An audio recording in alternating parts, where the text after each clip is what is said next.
Breaking news చూసిన అన్నమయ్య జిల్లా మదనపల్లిలో ఉద్రిక్తత పరిస్థితులు చోటు చేసుకున్నాయి. తెలుగు యువత ఉప అధ్యక్షుడు సుదర్శన్ రెడ్డి షాప్ను ఎమ్మెల్యే షాజహాన్ బాషా అనుచరులు ధ్వంసం చేశారు. దీంతో భారీగా పోలీసులు మోహరించి భద్రతా చర్యలు చేపట్టారు. ఎలాంటి అవాంఛనీయ ఘటనలు చోటు చేసుకోకుండా ఇరు నేతల ఇళ్ల వద్ద అదనపు బలగాలు ఏర్పాటు చేశారు. గత కొద్ది రోజులుగా ఎమ్మెల్యే షాజహాన్ బాషాకు టీడీపీ రాష్ట్ర అధ్యక్షుడు సుదర్శన్ కు మధ్య విభేదాలు తలెత్తాయి. ఈ నేపథ్యంలో దాడులను తెలుగు యువత రాష్ట్ర అధ్యక్షుడు శ్రీరామ్ చిన్నబాబు తీవ్రంగా ఖండించారు.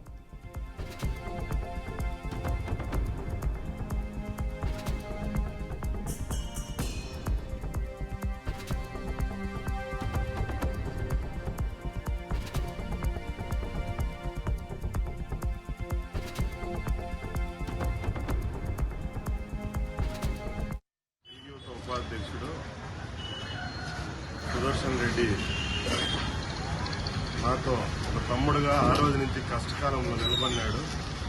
అటువంటి సుదర్శన్ రెడ్డిని బెదిరించాలని ఎమ్మెల్యే మనసులో షాప్ చూడండి, ఇదంతా చూడండి, అన్ని మొత్తం రేకులన్నీ దుబాయిచ్చి మొత్తం దీన్నంతా కూడా విధ్వంసం సృష్టించి లోకేష్ అన్న బర్త్డేకి కటౌట్ వేసింటే ఆ బర్త్డేను కూడా రాత్రి చించేసినారంటే ఇంకా ఈ ఎమ్మెల్యే పరిస్థితి ఎట్లుందని నేను సందర్భంగా తెలియజేస్తున్నా.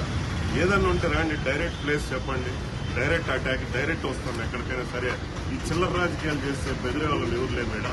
కాబట్టి పోలీసు వారికి కూడా హెచ్చరిస్తున్నా, ఎట్టి పరిస్థితుల్లో ఎవడైతే రాత్రి దీనికి ఏ నా కొడుకైతే దీన్ని చేసినాడో వాళ్ళందరినీ సాయంత్రం లోపల వాళ్ళను రిమాండ్కు పంపాలని ఈ సందర్భంగా హెచ్చరిస్తున్నా.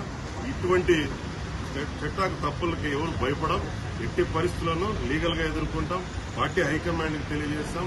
కాబట్టి ఎట్టి పరిస్థితుల్లో ఎవరు తెలుగుదేశం కార్యకర్తలు ఎవరు ఆధారపడద్దండి, పార్టీ అండగా ఉంటుంది. ఖచ్చితంగా మేము నారా లోకేష్ గారికి ఈ సమస్య తీసుకునే త్వరలోనే ఈ ముగింపు కూడా పరిష్కార దిశగా తెలియజేస్తామని